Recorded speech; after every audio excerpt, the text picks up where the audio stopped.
여러분, 교회에서 가장 중요한 사람이 누구입니까? 담임 목사인가요? 그렇게 말해 주시는 분 한 분 정도 계실 줄 알았는데 아니죠. 자라나는 어린 아이들, 우리가 다음 세대라고 부르는 그 사람들이 교회에서 가장 중요한 사람들입니다.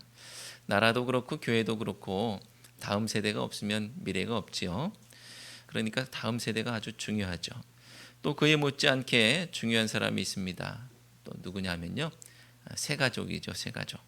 새가족은 가정으로 치면 태어난 새 생명과 같습니다. 가정에서는 모든 일들이 그 아이를 중심으로 움직여집니다. 아이가 태어나면 그 순간 할아버지, 할머니, 심지어 남편도 찬밥이고요. 할아버지, 할머니 또 남편도 그 모든 것을 다 이해하고 받아들입니다. 그걸 이해하지 못하고 야, 내 밥상 상다리가 부러지게 차려놔라. 아, 왜 안 그랬냐? 또 내 거 왜 이게 다 정리도 안 해놓고 내 빨래도 안 해놓고 왜 그랬냐? 뭐 이렇게 말하는 사람이 없습니다. 만약에 그렇게 한다면 그거는 뭐 일반적인 가정이 아니죠. 매우 잘못된 모습일 것입니다. 오히려 할아버지도 할머니도 또 아빠도 엄마와 마찬가지로 모든 것을 감수하고 아이에게 모든 것을 맞춰주고 그 아이를 위해서 살아갑니다. 이것이 새 생명이 태어난 가정의 일반적인 모습입니다. 교회도 마찬가지입니다. 새 가족이 교회에 등록하면 모든 성도들이 환영해주고 사랑해주고 안아주고 품어줘야 합니다. 자기의 권리를 주장하기보다는 포기해야 하고요. 자기가 누리던 것들 더 이상 누리지 못한다고 해서 아이 내가 새 가족 때문에 찬밥 신세가 됐네 하면서 삐지면은 안 되겠죠. 그래서 13절에서는 이렇게 말씀하고 있습니다. 함께 13절 말씀을 읽어보겠습니다. 그런즉 우리가 다시는 서로 비판하지 말고 도리어 부딪힐 것이나 거칠 것을 형제 앞에 두지 아니하도록 주의하라. 아멘. 앞부분에 있는 말씀은요, 지난 시간에 살펴본 내용을 말하는 것이죠.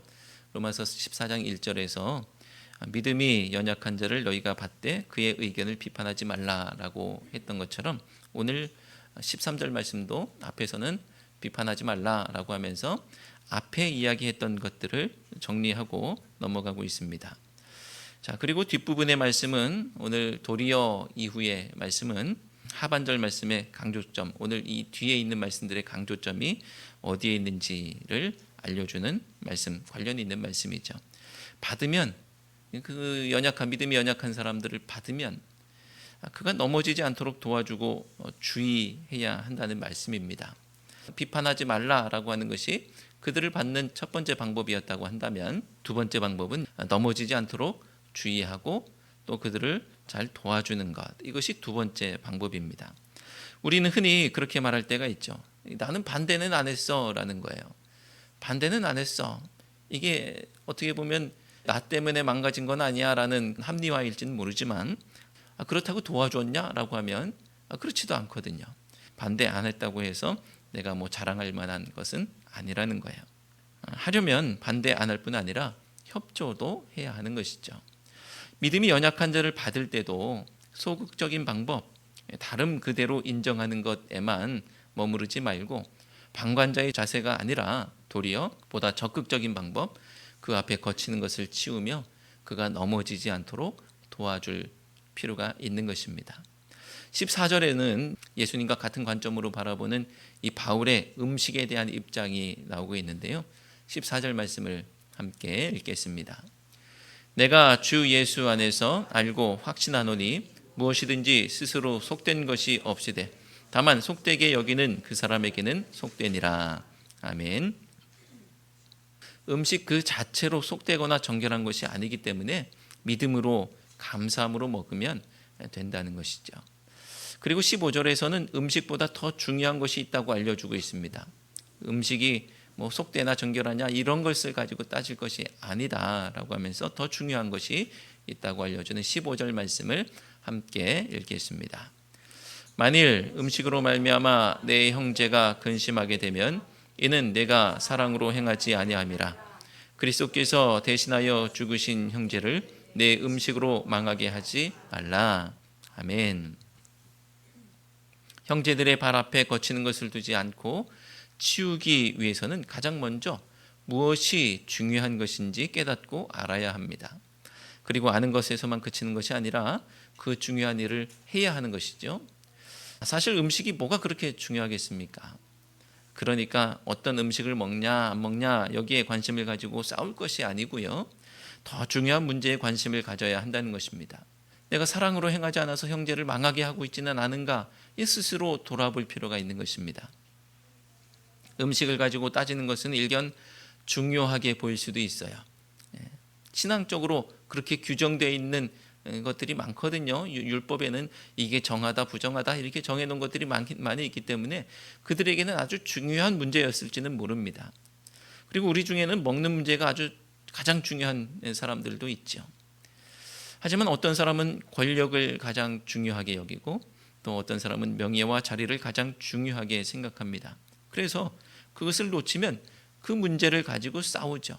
음식을 뭘 먹느냐에 따라서 싸우는 사람이 있는가 하면 자신의 권력과 명예와 자리를 빼앗겨서 싸우는 사람도 있습니다.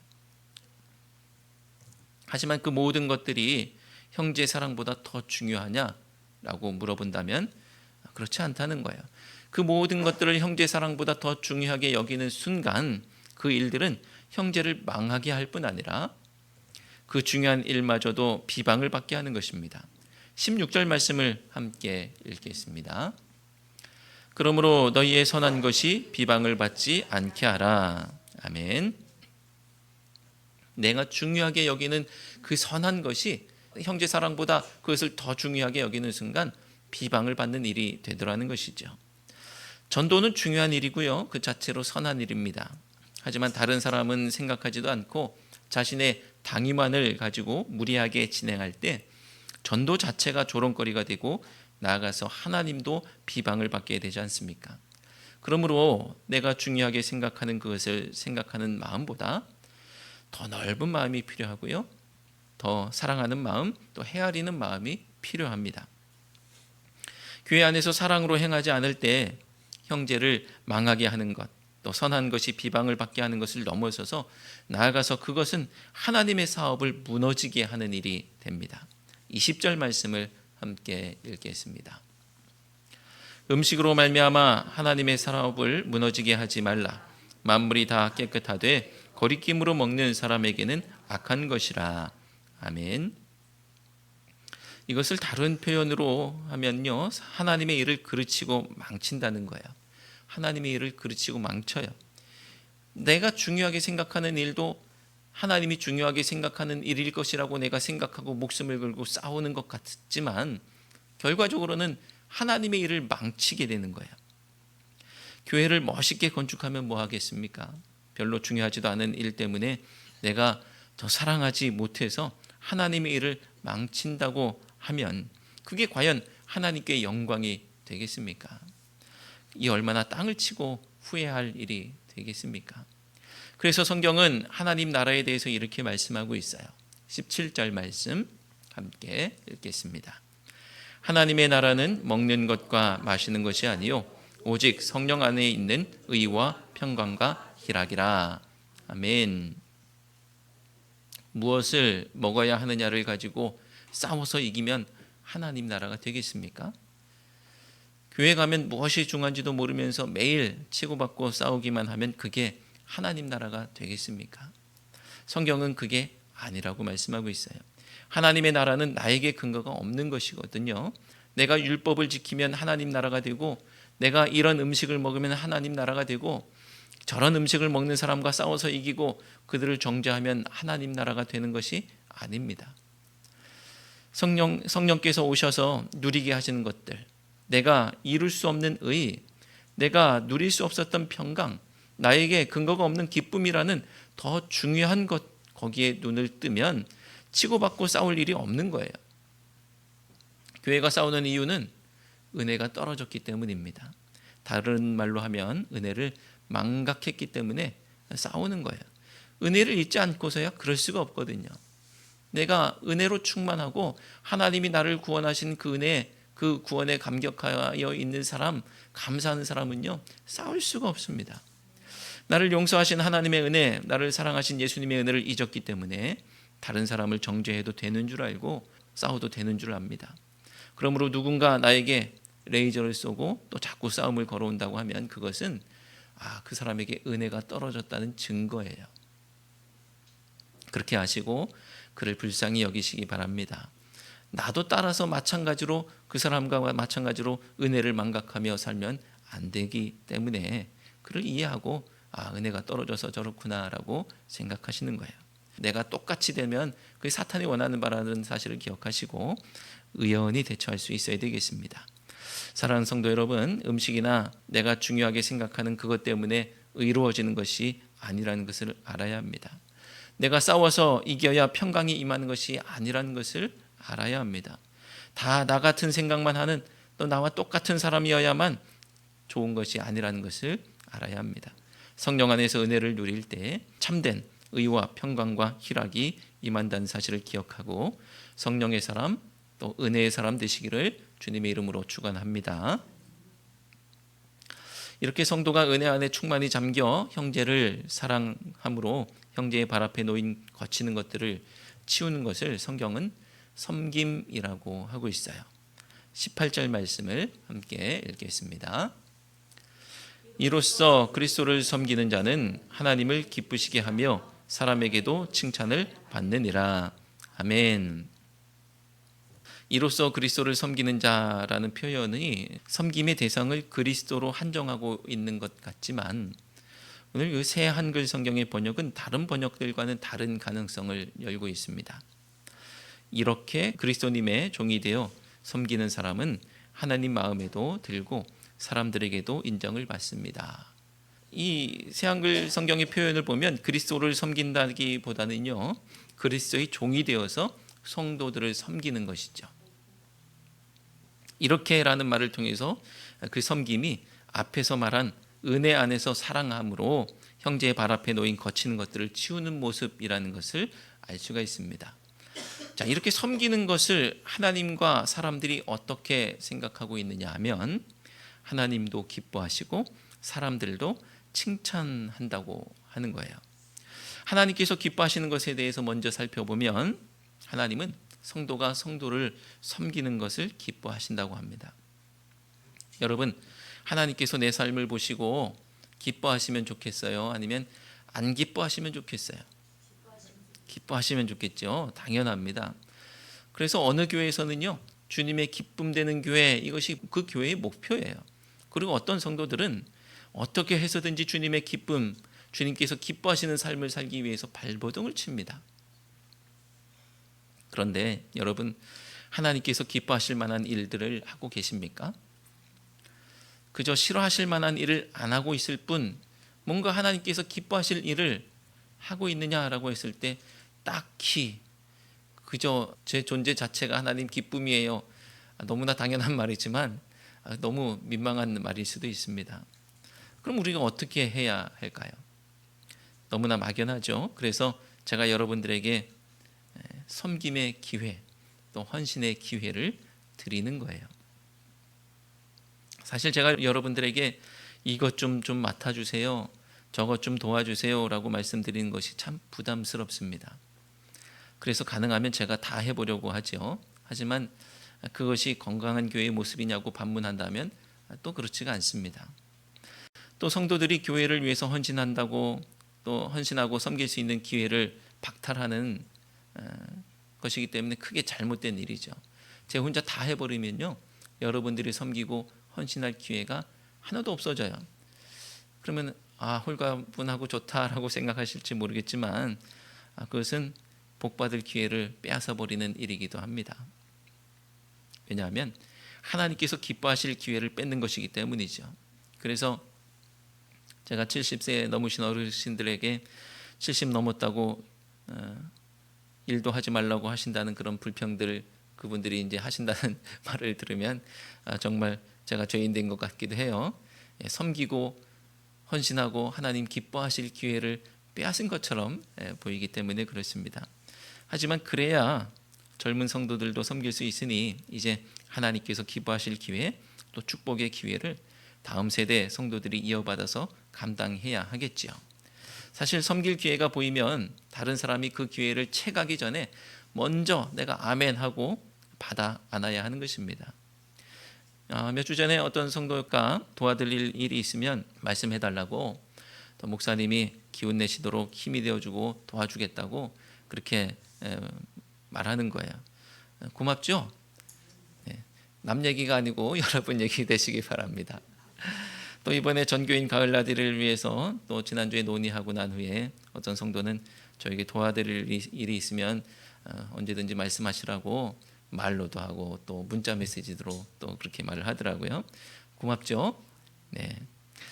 자, 저도 고맙지만 하나님께서도 정말 기뻐하시겠다 이런 생각을 하게 됩니다. 저를 돕는 일이 저 개인을 돕는 일이라고 생각하면 굳이 도울 필요가 뭐가 있겠어요. 그런데 저를 통해서 하나님의 일을 같이 하고 또 교회를 섬기고 교회 일을 같이 하면 하나님께서도 기뻐하시는 것이죠. 제가 좋을 일이 하나도 없어요. 하나님 좋으실 일입니다. 그러니까 손해본다고 생각하시면 안 되겠어요.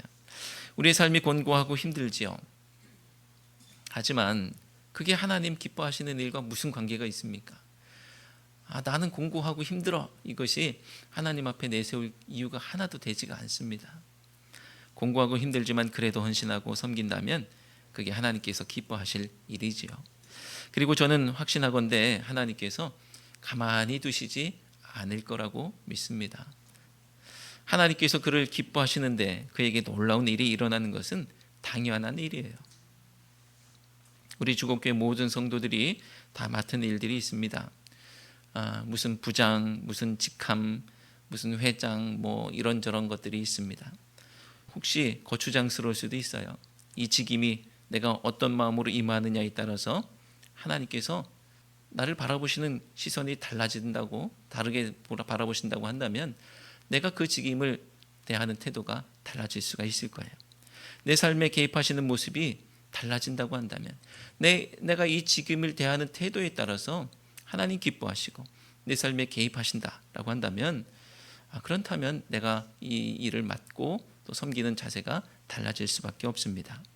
이 사실을 기억하시고 하나님께서 나를 기뻐하실 기회로 여기시고 복받을 기회로 여기시고 기쁨으로 헌신하고 섬기는 우리 모두가 되시길 바랍니다.